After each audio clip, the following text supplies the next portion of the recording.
안녕하세요. 메이주시론 대학의 미준입니다. 6월 16일 오늘의 빅 주식 뉴스를 시작합니다. 오늘도 변함없이 미국 주식 투자의 정석을 지키고 있는 미준에 오신 것을 환영합니다. 미준 팬 여러분들 즐거운 하루 보내고 계신지 모르겠습니다. 어제는 제가 컨디션이 굉장히 좋지 않다라고 방송에서 말씀드렸는데요. 아마 긴장이 좀 풀린 것 같습니다. 아시는 분들 계시겠지만 제가 지난 3개월 동안 강의를 진행했습니다. 그래서 이제 유튜브 방송도 하고 또 원래 진행하고 있는 미줌 멤버십도 운영하고요. 또 게다가 일주일에 2번씩 하루에 최소 1시간에서 2시간 정도 온라인 강의를 진행했거든요. 그러다 보니까 이제 조금 피로도 쌓였었고요. 또 굉장히 좀 긴장의 연속이었죠. 일주일에 2번씩 강의를 했는데 그중에서 토요일 강의는 사실 라이브 강의였거든요. 그러다 보니까 굉장히 좀 신경이 많이 쓰였나 봅니다. 그리고 드디어 12번째 강의, 그러니까 24번째 강의죠. 12주 동안 24번의 강의를 진행을 했고요. 마지막 강의를 지난주 토요일 날 마무리를 했습니다. 그리고 나서 저도 모르게 좀 긴장이 풀렸는지 주말부터 시름시름 앓더니 어제는 컨디션이 너무 좋지 않았습니다. 근데 다행히 좀 잠을 푹 잤더니 이제 회복이 된 것 같고요. 또 제가 컨디션을 회복하는데 상당히 많이 도움을 주신 분이 계셔서요. 그분의 메시지를 좀 읽어드릴까 합니다. 9시간 전에 키브 터블이라는 아이디를 쓰시는 분이 이런 글을 남겨주셨습니다. 저는 처음에 미주님 별로 좋아하지 않았었어요. 단순하게 제 마음이 급한데 말씀이 너무 느리고 행복해 보이는 가족 관계에 질투도 났어요. 저는 상황이 좀 안 좋았었거든요. 이 채널도 운영하는 사람에 대해서도 잘 모르면서 저한테 필요한 정보만 얻고 싶었던 거죠. 그런데 시간이 가면서 멤버십이 궁금해서 가입도 해보고 책 내용이 궁금해서 읽어보고 그러는 중에 점점 좋아지더니 어느 순간부터는 저도 미주님처럼 살고 싶다는 생각이 들더라고요. 제 올해 목표는 새벽에 일어나서 영어로 된 책을 읽고 피곤하다고 누워 쉬지 않고 그날 목표한 일들을 꼭 끝내는 습관을 들이는 거예요. 미주님을 알게 되어서 감사합니다. 푹 쉬시고 행복한 하루 되시길 소망합니다. 미존 채널에는요, 워낙 교양이 많으신 분들, 그리고 정말 좋으신 분들이 많습니다. 그렇기 때문에 여러분들 댓글창 이렇게 읽어보시면 좋은 댓글, 수준 높은 댓글이 정말 많거든요. 그래서 저는 하루 일정 중에서 사실 여러분들의 댓글을 읽는 시간이 가장 소중하고 기분이 좋습니다. 그런데요, 키브터블이라는 아이디를 쓰시는 분께서 남겨주신 이 글은요, 조금 더 특별하게 제 마음에 다가오더라고요. 예전에는 저를 별로 좋아하지 않았다는 그 구절이 오히려 저한테는 위로가 되는 것 같습니다. 그리고 나중에 이제 이런 말씀하셨잖아요. 저처럼 살고 싶다는 생각을 피력하셨는데 이 정도의 칭찬이 있을까라는 생각을 하게 됐습니다. 세상에 어떤 분들이 저처럼 살고 싶다. 저한테는 정말 최고의 찬사인 것 같고요. 이 글을 읽고 정말 더 잘 살아야겠다라는 생각을 나름대로 하게 됐습니다. 저도 이제 살아가면서 삶이 힘들게 느껴질 때도 있고요. 어제도 제가 넋두리를 좀 했잖아요. 인간관계 때문에 어려운 점도 있고, 지칠 때도 있습니다. 근데 이럴 때 저를 바라보면서 모델로 삼는 분들이 계시다는 생각을 하게 되면요. 정말 이렇게 살면 안 되겠다. 조금 더 힘을 내야겠다. 이런 생각을 하게 되더라고요. 여러분들 기대에 부응하는 이런 모습을 보일 수 있도록 최선을 다해서 하루하루 살아가도록 하겠습니다. 저는 인플루언서가 목표잖아요. 그래서 단순히 부자가 되는 것만으로는 행복감을 느낄 수 없을 것 같습니다. 그런데 오늘 이 글을 읽으면서 내가 나의 목표에 한 발자국 한 발자국 좀 다가가는구나 이런 만족감을 느낄 수 있는 소중한 기회였습니다. 키브 터블이라는 아이디를 쓰시는 분께 다시 한번 진심으로 감사의 말씀을 드립니다. 6월 16일 준비된 오늘의 빅 주식 뉴스 바로 시작합니다. 오늘도 소중한 구독자분들, 멤버분들께서 남겨주신 댓글을 읽으면서 방송 시작하도록 하겠습니다. 오늘은 두 개의 댓글을 읽어볼 예정입니다.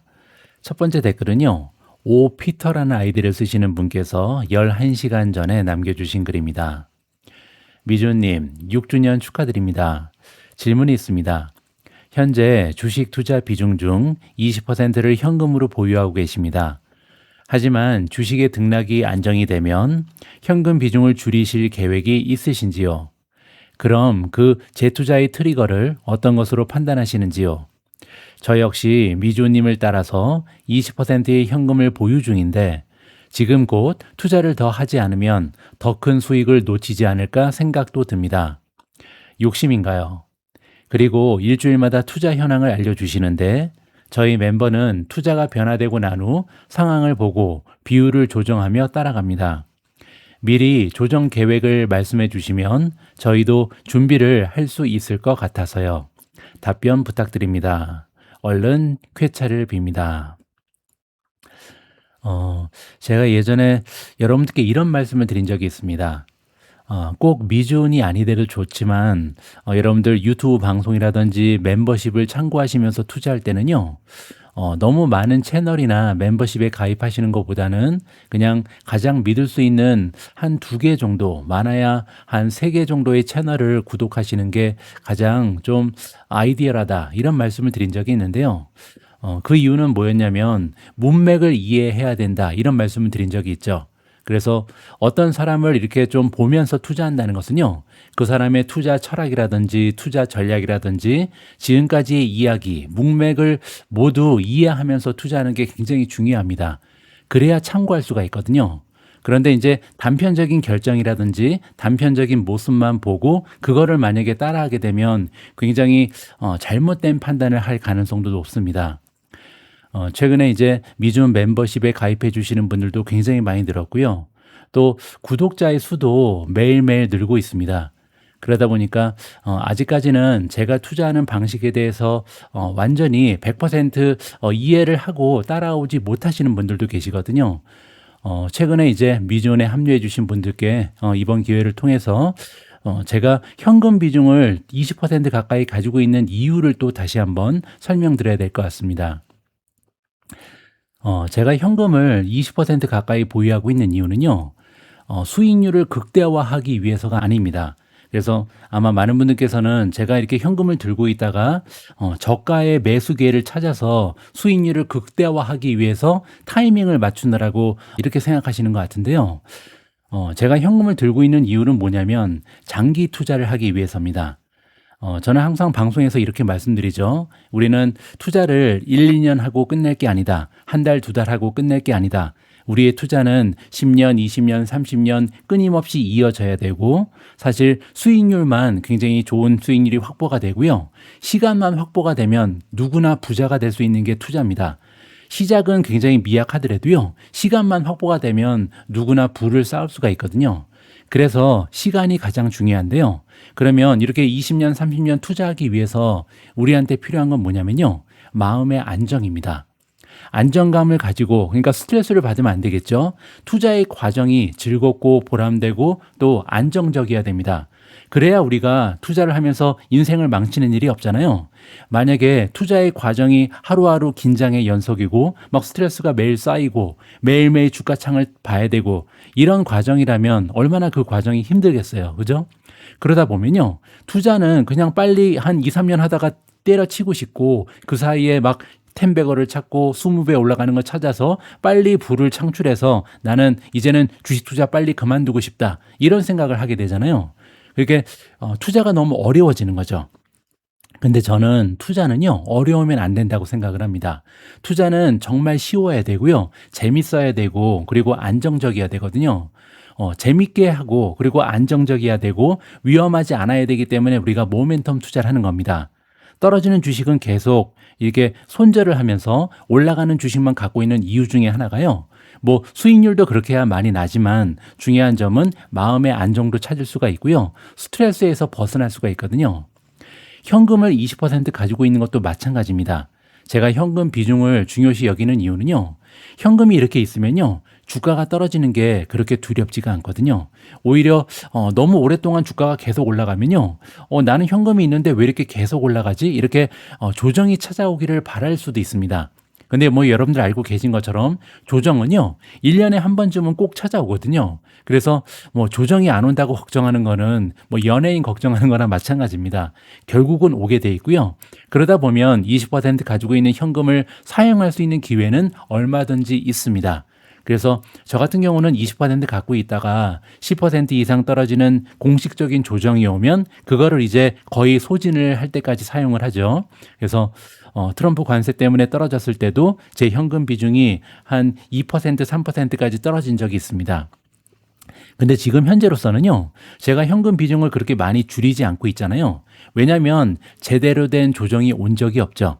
뭐 5% 정도 떨어진 건 조정이 아닙니다. 이럴 때는 현금 비중을 한꺼번에 이렇게 줄여가면서 주식을 매수하는 것은 저는 좀 위험성이 있다고 봅니다. 그래서 20% 현금을 계속 보유하고 있는 이유가 사실상 타이밍을 맞춰서 뭐 일확천금을 꿈꾸는 이런 게 아니라는 거를 좀 말씀을 드리고 싶고요. 오 피터님의 투자 자금이 얼마나 되는지 모르겠습니다. 만약에 투자 자금이 10억 원이다. 근데 10억 원을 그냥 100%다 주식에 넣고요. 우리가 목표하는 수익률이 20%잖아요. 그러면 10억 원을 투자해서 20%의 수익을 올리면 2억 원의 수익이 나는 거죠. 근데 만약에 10억 원 중에 8억 원만 가지고 투자를 한다. 2억 원은 그냥 현금으로 가지고 있다. 그러면요. 20% 수익을 보면 얼마죠? 1억 6천만 원 정도가 되잖아요. 그러면 차이가 4천만 원입니다. 근데 1년 수익률을 얘기하는 거잖아요. 저는 그냥 이 4천만 원 덜 벌고요. 1년 내내 마음 편하게 주식시장의 이 변동성에 흔들리지 않고 좀 행복한 투자하는 게 더 중요하다라고 생각을 하는 겁니다. 이 부분 참고해 주시면 좋을 것 같습니다. 오늘은요, 1시간 전에 아주 중요한 질문을 남겨주신 분이 계셔서요. 이 질문에 대한 답변도 드리고 시작하도록 하겠습니다. 1시간 전에 진아킴님께서 남겨주신 질문입니다. 안녕하세요, 미주님. 궁금한 게 있어서요. 미주님의 전체 포트는 20억 원 정도의 자산이신 것 같은데 종목이 많아도 수익률에 따라서 수익금이 큰데 저처럼 전체 자산이 적은 경우에는 종목 수를 4, 5가지 정도로 줄여서 하는 게 낫지 않을까 싶어서요. 물론 욕심인 것처럼 보일 수 있는데 예전에 다른 유튜브 영상에서는 2억 원 미만은 분산 투자하지 말란 내용도 있더라고요. 한 종목으로 하는 건 좀 아닌 것 같지만 20개에 가까운 종목을 다 사는 것보다 4, 5개 종목에 집중하는 게 낫지 않을까 궁금합니다. 제가 이래서 다른 유튜브 영상 보는 건 위험하다 이렇게 말씀을 드리는 건데요. 모르겠습니다. 다른 유튜브 영상에서는 왜 이런 얘기를 하는지 뭐 그 논리가 저도 궁금하긴 합니다. 근데 저는 절대 이 말에 동의하지 않습니다. 투자 자금이 아무리 적어도요, 반드시 분산 투자를 해야 된다라고 생각을 하고요. 저는 2020년에 6년 전에 미존 채널을 처음 개설했을 때 초기 투자 자금이 5천만 원에 불과했습니다. 그런데 이제 5천만 원이 지금까지 올라온 데는 2가지 이유가 있는데요. 하나는 이제 2023년부터 2024년까지 좀 투자 자금을 투입을 계속했습니다. 그래서 추가 자금이 좀 있었고요. 두 번째는요. 6년 내내 2022년 단 1년만 빼고 나머지 5년 동안은 수익률이 연간 20% 이상을 계속 넘겼거든요. 그렇기 때문에 수익률이 뒷받침되면요. 결코 작은 투자 자금도 크게 불어날 수 있다는 것이 저의 믿음입니다. 그리고 실제로 그런 일이 일어나고 있고요. 그래서 여기에 대해서는 저 역시도 굉장히 강력한 저의 개인적인 주장을 좀 하고 싶습니다. 절대 분산 투자를 안 하면 안 된다. 이런 말씀을 좀 드리고 싶고요. 여기에 대해서 제가 어떻게 설명을 드리면 좀 설득력이 있을까 생각을 해봤는데요. 이렇게 좀 말씀드리고 싶습니다. 20개 가까운 종목을 사는 것보다 좀 집중 투자를 하고 싶다. 이런 생각이 왜 드는지 그 이유를 좀 설명드리죠. 자, 지금 화면에는 미준 모멘텀 포트폴리오가 나와 있는데요. 제가 1년 수익률을 가지고 랭킹을 쭉 정렬을 해놨습니다. 자, 보시는 것처럼 1000% 이상 올라간 종목이 2개가 있고요. 그리고 나머지 종목들도 수백 퍼센트 이상 상승했습니다. 자, 가장 아래쪽으로 내려오시면요. TSMC 그리고 브로드컴, 엔비디아가 100% 이하의 초라한 성적을 거뒀는데요. 자, 그러면 사람의 욕심이 이렇게 생각할 수 있습니다. 자, TSMC라든지 브로드컴이라든지 엔비디아라든지 심지어는 암홀딩즈라든지 이러한 종목에 투자를 하지 않고요.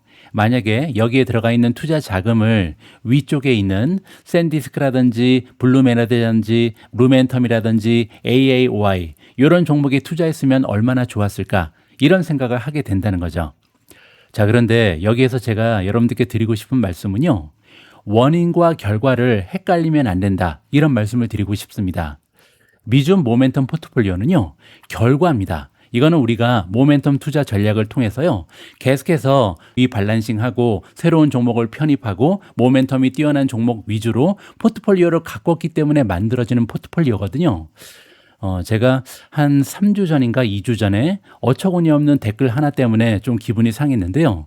어떤 내용이었냐면 모멘텀 포트폴리오에 들어가 있는 종목은요. 지금 시장에 어디 가서나 굉장히 흔한 종목이다. 그래서 최근에 미준 멤버십에 이제 가입을 하셨는데 멤버십에 가입을 해서 모멘텀 포트폴리오를 따라가다 보니까 별게 없더라. 그러니까 멤버십의 가치가 없다는 얘기를 하시는 겁니다. 근데 멤버십의 가치가 없는 이유가 최근에 어떤 유튜브 채널을 봐도 다 이런 종목에 대해서 얘기를 한다는 거죠. 그래서 미준 모멘텀 포트폴리오가 특별할 게 하나도 없다. 이런 말씀을 하는 걸 보고 제가 조금 기분이 많이 상한 적이 있습니다.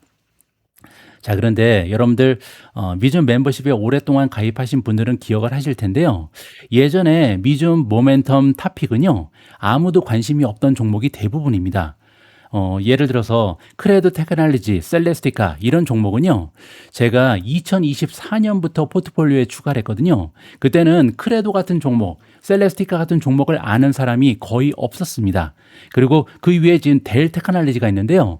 과연 델 테크놀로지를 첨단 테크 기업이라고 인정하는 사람이 얼마나 있었는가 이런 것도 한번 여러분들께 물어보고 싶고요. 뭐 마벨 테크놀로지도 마찬가지죠. 마벨이라든지 코히런트는 작년 하반기 탑픽이었습니다. 그러니까 지금 무려 1년 전에 선정이 된 이런 종목 중에 하나고요.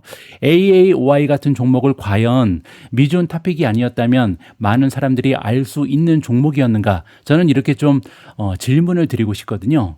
근데 어쨌든 최근에는 이 종목들이 너무나 좋잖아요. 그래서 광통신에 대해서 많은 사람들이 이야기를 하고 다른 유튜브 채널에 가도 다 샌디스크 얘기 많이 하고 루멘텀 얘기 많이 하고 마이크론 얘기 많이 하고 저도 압니다. 자, 그런데 그거는요. 우리가 직접 이거를 가지고 포트폴리오를 구성한 거는 다르거든요. 컨텐츠를 이 종목 가지고 구성하는 것과 실제로 몇 개월 이상, 몇 년 이상 이 종목들의 투자를 직접 하고 있는 것은 완전히 다른 얘기입니다.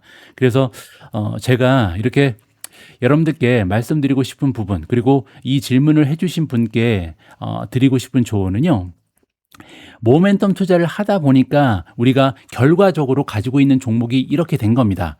그래서 모멘텀 포트폴리오를 처음부터 구성을 이렇게 한 게 아니고요. 그러니까 무슨 촉이 너무 좋아서 이 종목들이 이렇게 올라갈 것이다라고 생각을 해서 20종목을 한꺼번에 선정한 게 아니고요. 모멘텀 투자 전략이라는 것을 구사하다 보니까 모멘텀이 우리한테 어떤 종목을 제외시키고 어떤 종목을 포트folio에 넣어야 되는지를 알려준 겁니다. 그래서 결과적으로 이렇게 훌륭한 포트폴리오가 구성이 된 거거든요. 그러기 위해서는 우리가 계속해서 좀 분산 투자를 해야 되죠. 20종목을 가지고 있으면요. 그중에서 이론적으로는 반은 올라가고 반은 떨어집니다. 물론 이제 운이 좋아서 저희 같은 경우는 운이 좋아서 올라간 종목이 대부분이긴 합니다. 하지만 여러 종목에 대해서 분석을 하고 굉장히 좋은 종목이 많잖아요. 이런 종목을 끊임없이 리밸런싱을 하면서 투자를 진행하다 보면요. 결국은 그중에 하나는 샌디스크가 될 수도 있는 거고요. 그중에 하나는 블룸 에너지가 될 수도 있는 겁니다. 자, 따라서 분산 투자를 하지 않으면서 이런 종목들이 이렇게 멋진 종목들이 내 포트폴리오에 들어가 있기를 바라는 것은요. 굉장히 좀 논리적으로 말이 되지 않는다. 우리가 분산 투자를 했기 때문에 우리 포트폴리오 안에 샌디스크도 있고 블룸 에너지도 있고 루멘텀도 있는 거다. 이런 말씀을 꼭 드리고 싶습니다.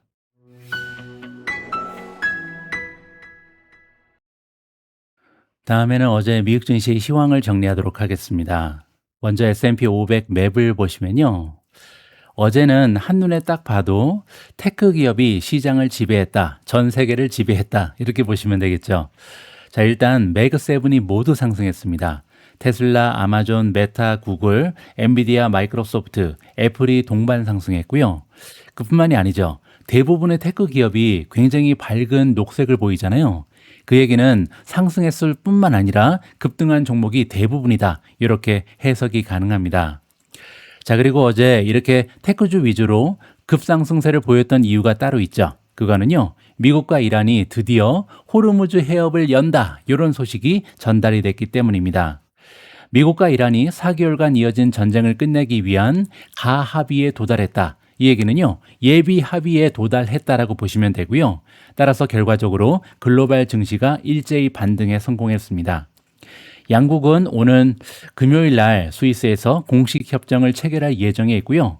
결과적으로 가장 중요한 것은 핵심 유통로인 호르무즈 해협이 재개방된다라고 보시면 됩니다. 해협 개방 초기에는 억류되었던 선박들이 대거로 빠져나오면서 통행량이 단기적으로 급증할 전망에 있다. 이 부분도 중요하고요. 자, 어쨌든 중요한 것은요, 양해 각서 MOU가 드디어 합의가 됐다. 따라서 이제는 전쟁이 사실상 끝났다. 이렇게 보시면 될 것 같고요.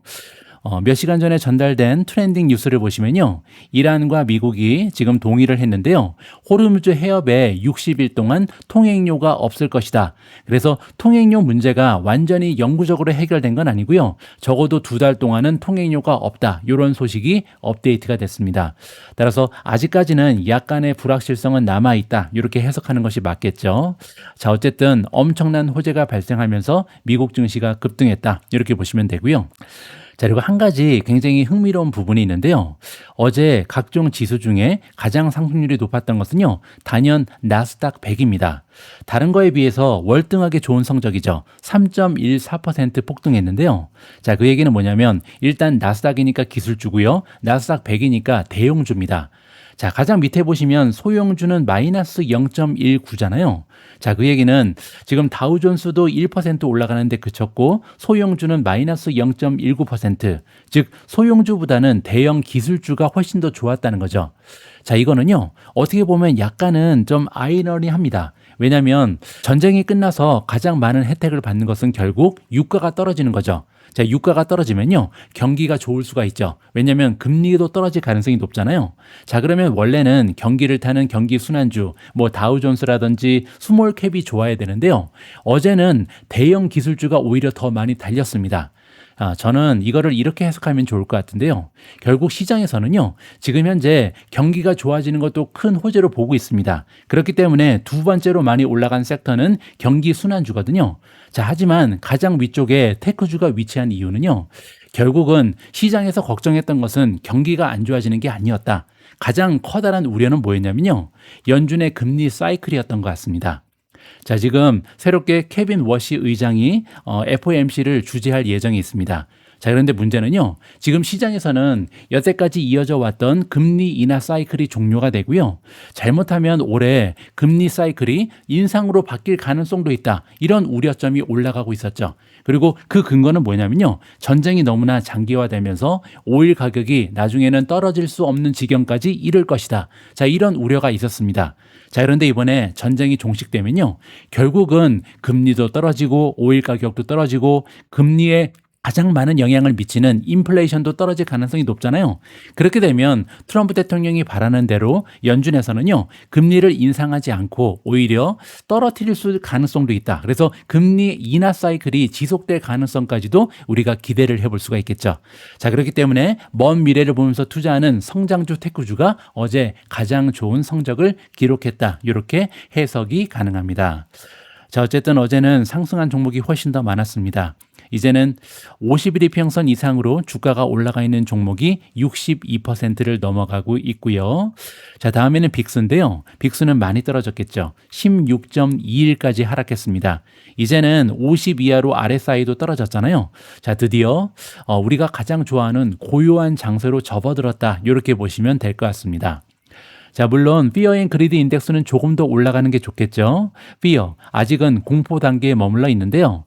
어제 34였잖아요. 34에서 41은 굉장히 많이 급등한 겁니다. 그래서 굉장히 빠르게 시장의 센티먼트가 상승되고 있다, 향상되고 있다, 이렇게 정리가 가능합니다. 다음에는 미중 포트폴리오의 성적인데요. 어제도 굉장히 많은 종목이 급등했습니다. WDC, 웨스턴 디지털이 가장 좋았는데요. 무려 16.1%나 급등했고요. 두 번째로 AAOI가 플러스 13.31%, 마이크론 테크놀로지 플러스 10.84, 네 번째로 마벨도 10.4%나 급등했습니다. 무려 4종목이 10% 이상 올라가는 기염을 토했고요. 다섯 번째로 아미 플러스 8.33, 코히런트 플러스 7.48, AMD가 플러스 6.98, 샌디스크 플러스 6.45, 블룸에너지 플러스 5.49, TSMC 플러스 4.12, 루멘텀 플러스 3.87, 엔비디아 플러스 3.54, 크레도 플러스 3.43, 대리 플러스 3.41, 브로드컴 플러스 3.11, 슬래스티카도 2.63% 올라가면서 18종목 모두 플러스를 보이는 굉장한 모습을 발휘했습니다. 자, 어제는 미준 우량주 포트폴리오도 모든 종목이 플러스로 마감하는 굉장히 좋은 추세를 보였습니다. 앞에서 체크되지 않은 종목만 살펴보면요. 탈렌에너지가 7.12% 급등했고요. 두 번째로 메타가 4.67%나 올라갔습니다. 다음으로 아마존이 3.13%, 그리고 구글이 2.5% 올라가면서 모든 종목이 상승하는 기분 좋은 장세였습니다.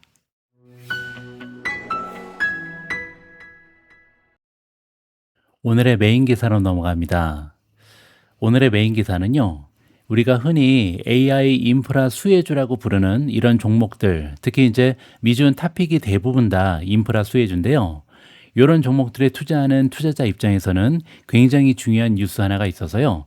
이 뉴스의 의미를 잠깐 소개해드리고 마무리하도록 하겠습니다. 인공지능 기업 엔트로픽이 나오는데요. 미 정부의 수출 통제 명령에 따라서 최신 AI 모델인 페이블5와 미토스5의 해외 사용자 접속을 전면 차단했다는 뉴스입니다. 여기까지 딱 읽어보면요. 이게 무슨 뉴스인가, 어떤 의미가 있나 조금 헷갈립니다. 계속 한번 읽어보시죠. 미 국방부는요. 엔트로픽이 군사적 활용 제한 요구를 거부하자 공급망 위험 기업으로 지정하고요. 연방기관의 사용을 단계적으로 중단시켰습니다. 여기까지는 우리가 알고 있는 얘기죠. 자, 그런데 이번 조치로 국가적 기술 종속 우려가 커지면서 해외 국가들이요, 자체적으로 AI 인프라와 데이터 센터 구축을 가속화할 것이라는 전망이 나오고 있습니다. 자, 그래서 미국의 테크 기업을 믿고 있으면요, 각 국가 입장에서는 미국에 대한 의존도가 커지는 거죠. 적어도 인공지능 시대가 확실해 보이는데 인공지능 시대가 본격화되면 결국은 미국의 속국이 될 가능성이 높다는 거죠. 자, 결과적으로 해외 국가들의 AI 독자 노선 구축 움직임은요, 미국의 반도체 기업들의 칩 수요를 대폭 늘리는 강력한 촉매제로 작용할 수 있다. 자, 이렇게 긍정적으로 해석이 가능합니다. 자, 그래서 엔트로픽 하나만 보면 이게 부정적인 뉴스인 것 같죠? 미국 정부가 지금 통제를 하는 거잖아요. 자, 그런데 문제는 뭐냐면 이렇게 세계적인 AI 기업은 다 미국 기업인데 문제는 미국 정부 맘대로 이 기업을 이렇게 통제를 하게 되면요, 결국은 각 국가 입장에서는요, 독자적인 AI를 구축할 필요성이 생기는 거죠. 자, 이거는 제가 2주 전인가 이런 제목의 기사를 여러분들께 유튜브에서도 소개를 드렸습니다. 미준 탑픽의 제2막이 시작된다. 자, 이 글의 요지가 뭐였냐면요.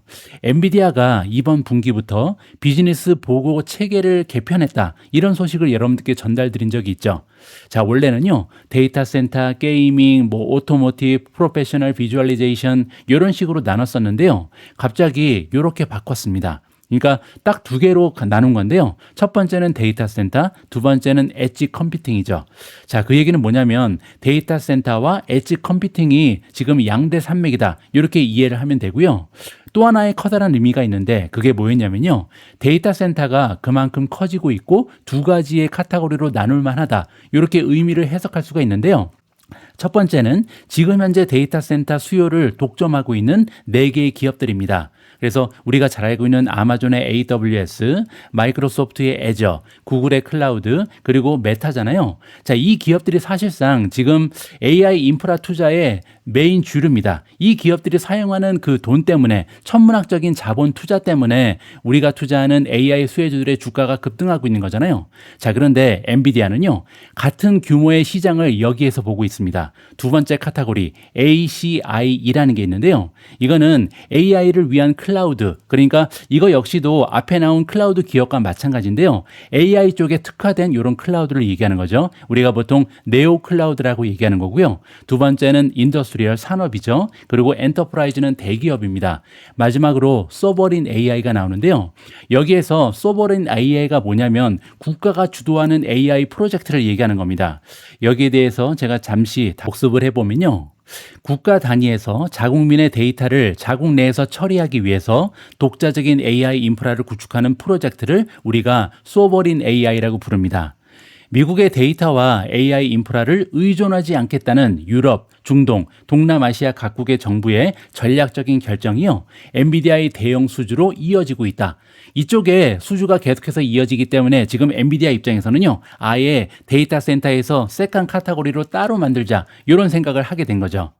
엔비디아는 실제로 이번 실적 발표에서요. 자사의 AI 인프라가 약 40개국에 배치되었으며 이들 국가에 약 50조 달러 규모의 GDP를 대표한다. 따라서 무궁무진한 잠재력이 있는 시장이다. 이렇게 얘기하는 거고요. 또한 소버린 AI 매출이 전년 대비 80% 이상 성장한 300억 달러 이상의 매출을 기록하고 있다. 이렇게 얘기했습니다. 자, 따라서 이거는요. AI 인프라 수요가 미국의 빅테크 및 몇 개 회사의 문제가 아니고요. 이제는 국가 경쟁력의 문제로 확산되고 있다. 이렇게 이해가 가능합니다. 자, 따라서 이러한 기사 내용을 우리가 연결을 시켜보면요. 결국은 정부 규제에 발목 잡힌 AI. 따라서 미국 기업들이 지금 미국 정부의 이렇게 통제에 따라서 움직일 수밖에 없는 상황이잖아요. 그렇게 되면 다른 국가 입장에서는 미국 기업에 우리가 의존을 하면 안 되겠다. 우리가 종속되면 안 되겠다. 따로 별도의 AI 인프라를 구축해야 되겠구나. 이러한 욕심이 생길 수밖에 없습니다. 욕심이라기보다는요. 생존 전략이죠. 자, 따라서 이런 생존 전략 때문에 앞으로는요. 각 국가가 주도하는 데이터 센터가 우후죽순 생길 수가 있는 거죠. 따라서 AI 인프라 구축의 시대는 아직도 시작에 불과하다. 왜냐하면 지금까지는요. 단 4개의 기업이 구축한 게 여태까지의 주가 상승을 이끌었는데요. 이제는 전 세계 수많은 대기업도 그렇고요. 그리고 지금까지는 많은 투자를 하지 않았던 각 국가의 정부가 주도하는 프로젝트가 줄을 이을 가능성이 높다. 이렇게 긍정적으로 해석이 가능할 것 같습니다.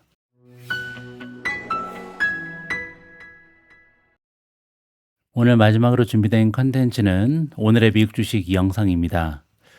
오늘 준비된 더빙 영상에는 월가 최고의 전문가 3명이 등장하는데요. 여러분들 딱 보면 아실 만한 분들입니다. 이 3명의 전문가가 지금 현재 미국 증시 상황에 대해서 각자의 의견을 피력하는데요. 과연 어떤 전망을 제시하는지 직접 한번 들어보시면 좋을 것 같습니다.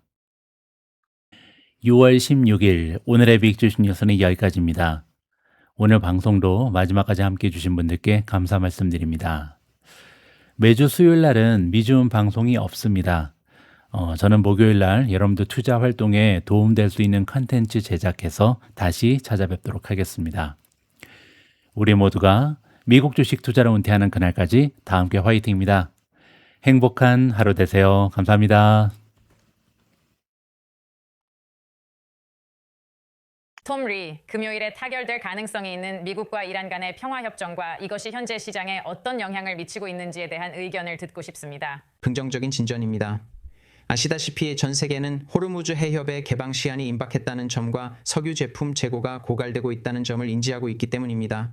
그래서 저는 당연히 타이밍이 아주 적절하다고 생각합니다. 그것이 바로 우리가 지금 시장의 랠리를 보고 있는 이유입니다. 모든 당사자가 이번 해결책에 만족하는지 여부는 시장에 그리 중요하지 않을 수 있습니다. 더 중요한 것은 세계 경제가 석유 부족으로 고통받지 않을 것이라는 점입니다.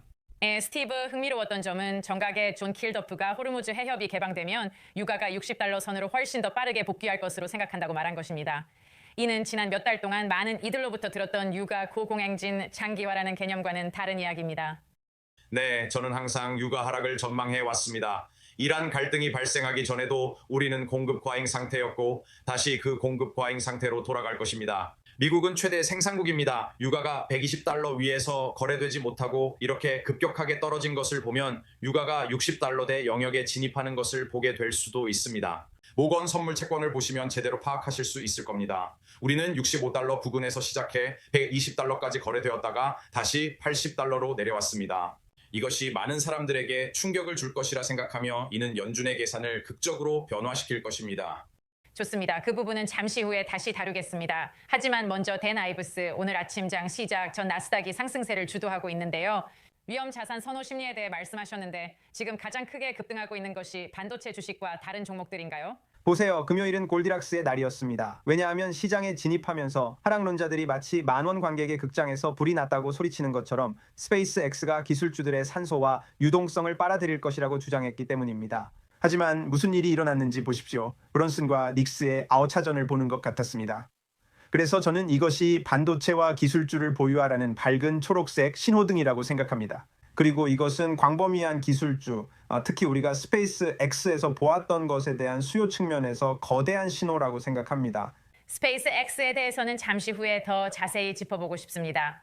하지만 먼저 톰, 지정학적 위험 프리미엄의 제거가 무엇을 의미하는지에 대한 의견을 듣고 싶습니다. 원유 가격이 떨어지고 국채 금리가 하락하는 것을 보고 있는데 많은 위원들이 이번 회의를 앞두고 다소 매파적인 성향을 보였다는 점을 고려할 때 FOMC의 구도에 이것이 어떤 의미를 갖게 될까요?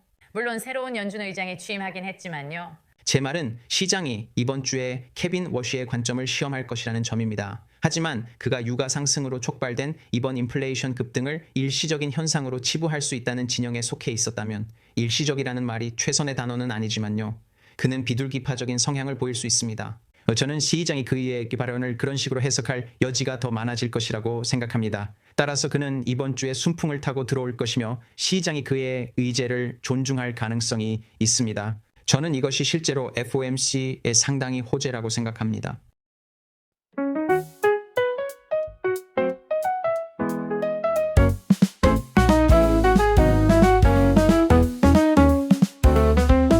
작은 꿈 시작이 중요해. 희망의 미래를 함께 심어가 매일매일 조금씩 자라나 마음속에 설렘이 끼었나. 욕심은 버려 이번에도 다르진 않을 거야. 결과는 과정의 연속일 뿐 어두운 조정이 와도 두렵지 않아. 미주은 손을 잡고 나아가 보이지 않는 내일의 빛이 되어줄게. 행복한 투자 서로의 꿈을 응원하며 아름다운 내리막길 같이 걸어가. 행복한 투자 미주와 함께 우리 모두가 미국 주식으로 은퇴하는 그날까지 다 함께.